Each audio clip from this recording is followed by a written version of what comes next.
The Olympic Games truly has everything. High-octane action, incredible bravery, occasional comedy, and love. This is the story of Olga Figotova and Hal Connolly. The year was 1956 and the Olympic Games had arrived in Melbourne. The Cold War between the Soviet bloc countries and the West was gathering pace, and it was against this chilly political backdrop that an unlikely love would blossom. Olga Figotova was a trainee doctor from Prague in what was then the Czech Socialist Republic, an ally of the USSR and firmly behind the Iron Curtain. During her studies, she had taken up athletics and quickly developed a love for throwing the discus. Her coaches quickly spotted that she had talent and strength, and all that was missing was that all-important rhythm. The solution to this rhythm issue was simple. Practice to the beautiful tones of the Blue Danube.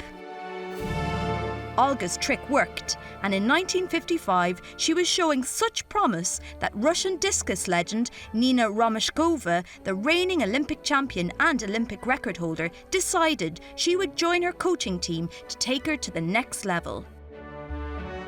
It was a decision she would come to regret.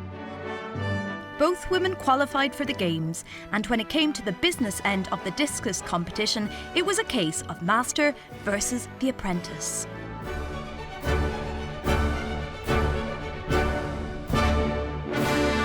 Romashkova demonstrated the strength and skill that had won her gold in Helsinki, breaking her own record with a 52-metre throw. It's a beauty, over 170 feet. It's a new Olympic record.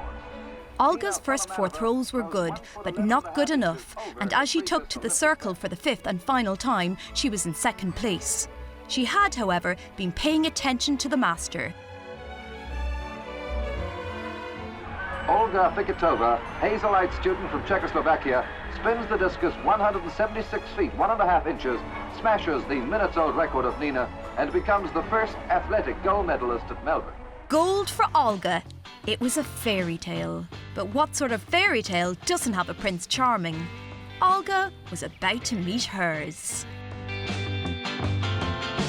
Connolly was every inch the American poster boy. He'd overcome disability to become the best hammer thrower in the world, all while being a humble history teacher in the Californian public school system. His achievements came despite the notable disadvantage of his left arm being 4 inches shorter than his right due to problems suffered during birth, making it all the more impressive.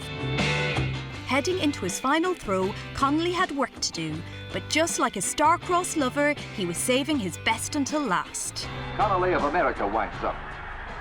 His legs thrust, his body straightens, his arms whip up, and the 16-pound hammer whistles away for 207 feet, 3.5 inches. Yet another Olympic record. Yet another American on the victor's dais. But that's enough about hammers. Let's get back to the love. The pair explored Melbourne together, and despite only being able to talk in broken English and German, they quickly fell in love. Olympic Games are short-lived affairs, and it seemed that theirs would be too. The Games were over, and it was time to return home. But this was the real deal.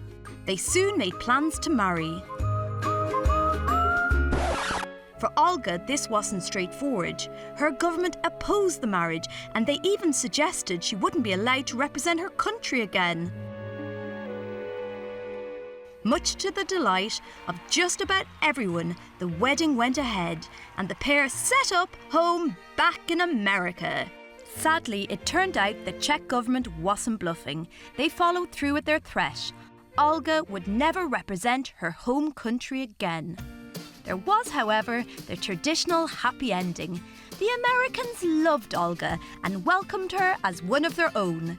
She went on to represent the USA in the next 4 games, and in 1972, she was elected by her teammates to carry the flag at the opening ceremony, the highest honour there is.